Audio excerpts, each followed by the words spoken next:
총회뿐만이 아니라 한국교회에서도 많은 역할을 하신 어른일 뿐만이 아니라 우리 지역적으로 봤을 때도 큰 어른이셨고요.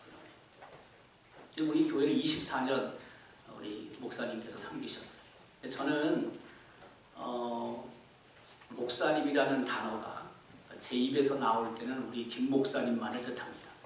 우리 김기수 목사님 이렇게 저는 얘기하지 않고요. 그냥 목사님 하면 바로 제 전임자 김기자 숫자 목사님을 뜻하거든요. 그 전임 제 7대 담임 목사님은 김광자 현자 목사님입니다. 저희 총회 제 51회 총회장을 역임하셨습니다. 제 전임 목사님께서 총회장 하시기 28년 전에 총회장을 역임하셨어요. 근데 제가 그 담임으로 청빙을 받아서 2003년 10월에 귀국을 했는데 그때 두 어른이 다 살아있었거든요. 한 분은 37년을 우리 교회 섬기셨고 그 후임자는 24년을 섬기셨어요. 그러니까 두 어른이 우리 교회를 섬긴 횟수가 61년입니다. 94년 역사에 61년. 두 어른이 다 살아계셨단 말이에요. 여러분 아시지만 한국교회 원로 목사와 담임 목사 사이의 관계 때문에 힘들어하는 교회들이 많이 있잖아요. 그런데 저는 제 위에 한 분이 더 있단 말이에요. 한마디로 얘기하면. 그래서 많은 분들이 그래요. 저한테 층층시하. 시어머니가 두 분이나 있다 이거죠. 저한테. 근데 저는 그렇게 생각 안 했어요. 저는 며느리로 우리 교회에 가는 게 아니다. 며느리로. 나는 아들로 가고 손자로 간다. 그럼 아버지가 친아들을 어떻게 그렇게 못살게 굴리냐. 친할아버지가 손자를 사랑하면 사랑하지 아니 뭘 그렇게 이런저런 일 때문에 간섭을 하시겠나.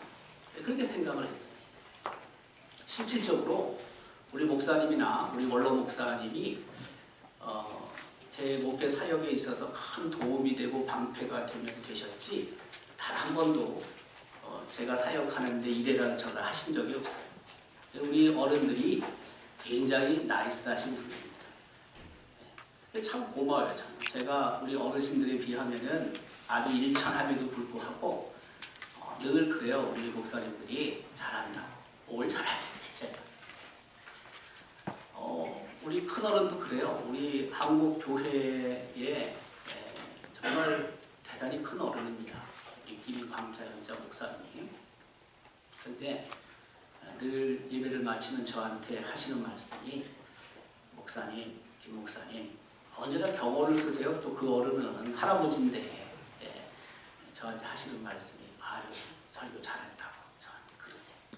아이고 뭘 잘하겠어요. 형편없지. 늘 그렇게 격려를 해주셨어요. 제 전임 목사님도 늘 저를 격려하시고 아들처럼 생각을 했습니다. 근데 청비 결정이 됐을 때 제가 참 염려된 건 다른 것이 아니라 그 관계에 대해서는 저는 하나도 의심의 여지가 없어요. 왜냐하면 제가 그 이전에 우리 교회 전임전도사로 부목사로 무려 5년 반을 있었기 때문에 아버지 같았고 또 할아버지 같았기 때문에 가서 관계가 이상하게 그런 건 저는 한 번도 생각해 본 일이 없는데 염려되는 건 다른 것이 아니라 이분들이 너무 큰 어른이에요. 너무나. 여러분 전임자가 교회를 너무 잘 섬기면요 후임자가 부담이 굉장히 많이 됩니다. 좀 전임자가 엉망이면 후임자가 가서 좀 해도 되는데 이건 두 어른이 워낙 대외적으로 뿐만이 아니라 교회적으로도 목회를 잘 하시는 어른이니까 너무 큰 부담이 되는 거예요. 제가 이거 내가 가서 본전도 못 차리는데 말이에요. 그게 저한테는 가장 큰 걱정이었어요.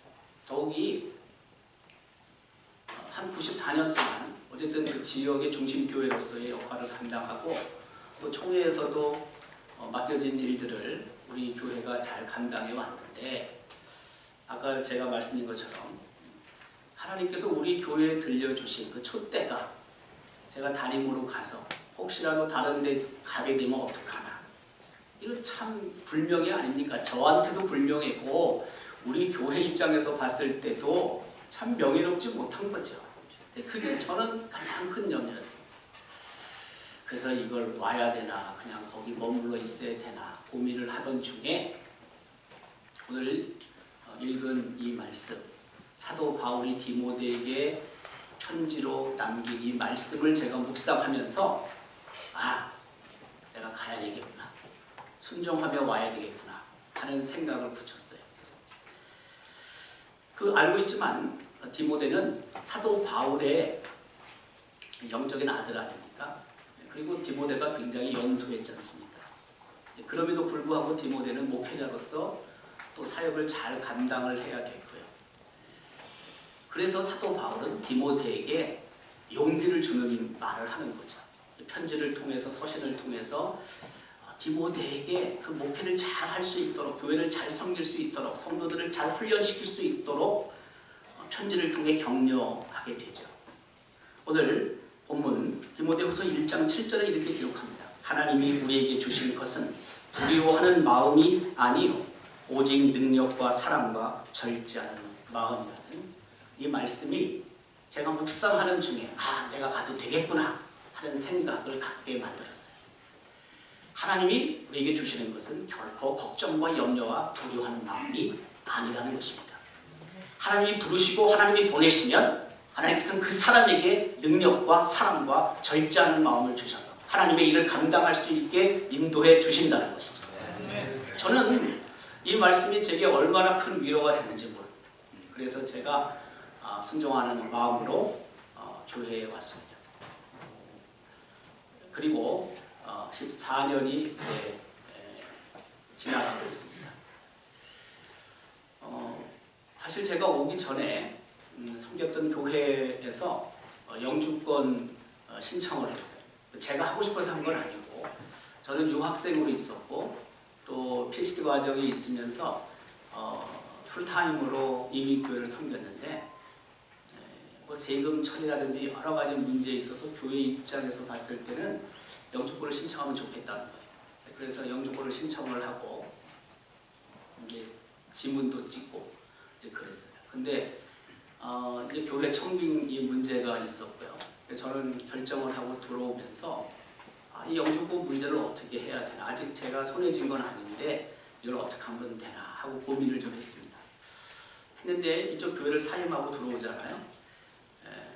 근데 저희 교회에서 입장에서 봤을 때는 두 가지 생각들이 있었겠지만 어쨌든 그냥 한국에 들어가서 가만히 있어도 꼭 인터뷰하는 거 아니니까 영주권을 온 가족이 받을 수 있다, 그런 얘기를 해요.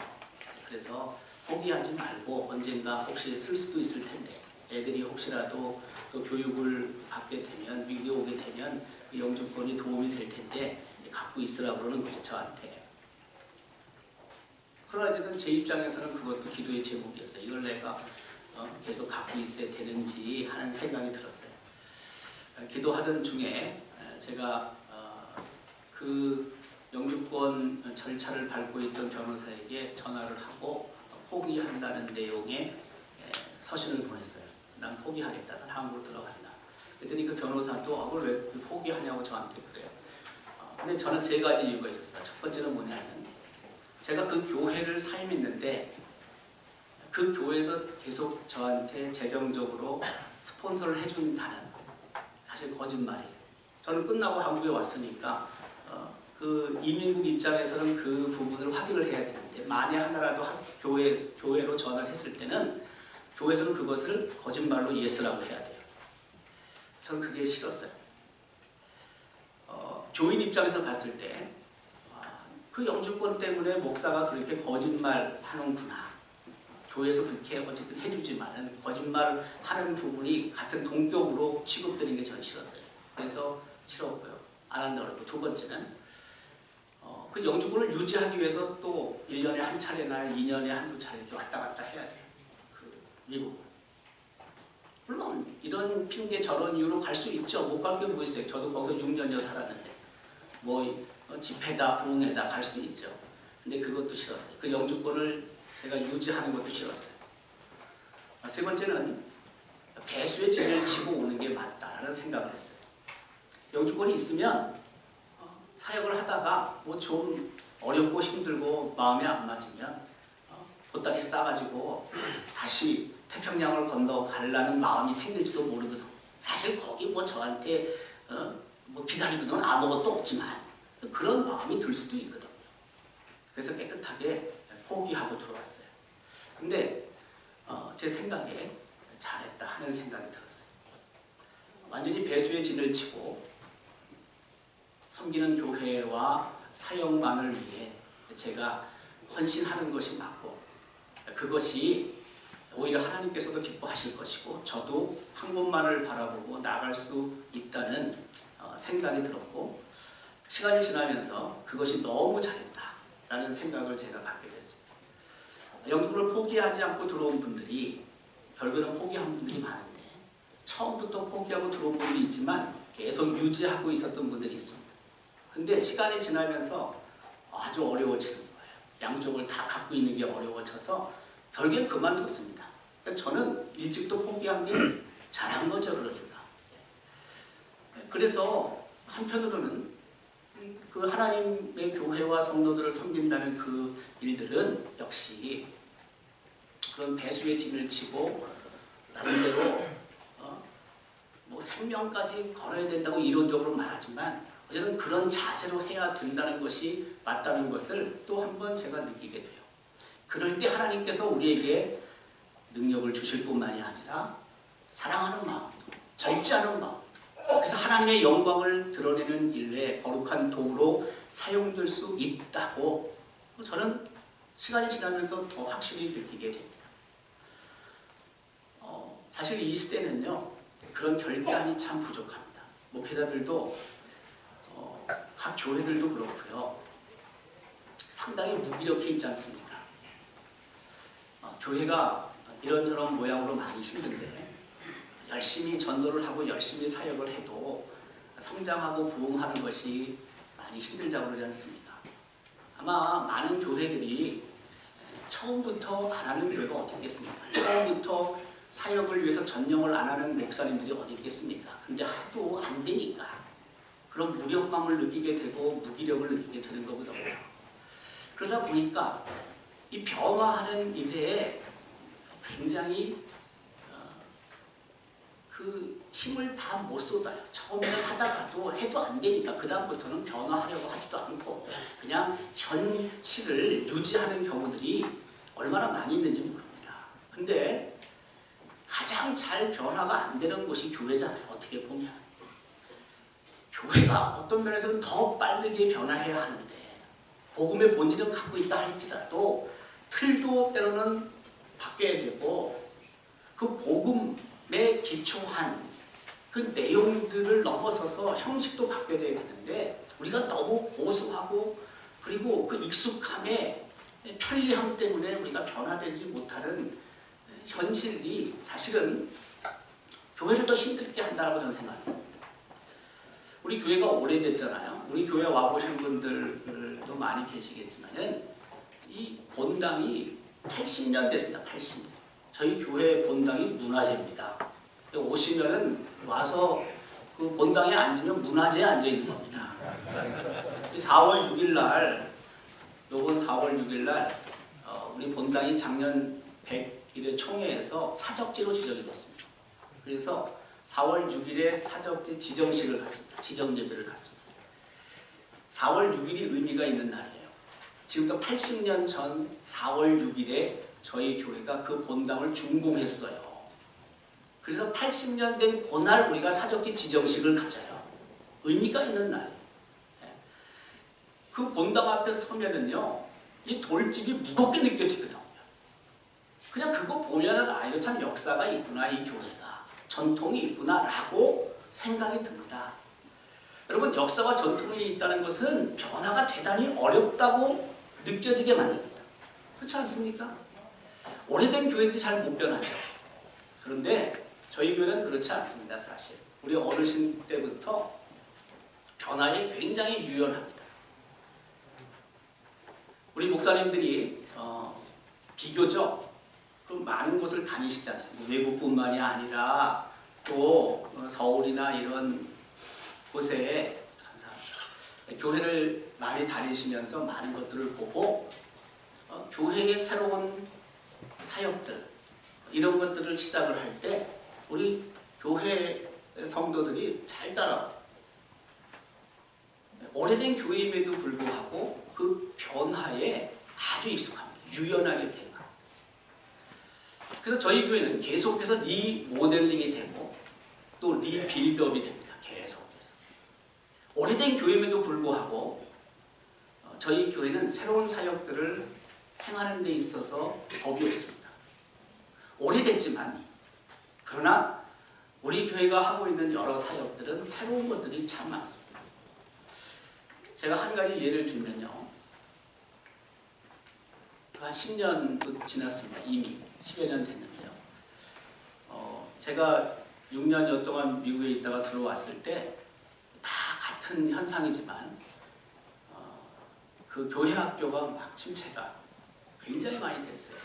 제가 6년 전에 떠날 때에 비해서 초등학생이나 중학생, 고등학생 모이는 수가 한 반쯤으로 준 것 같아요. 제가 보니까.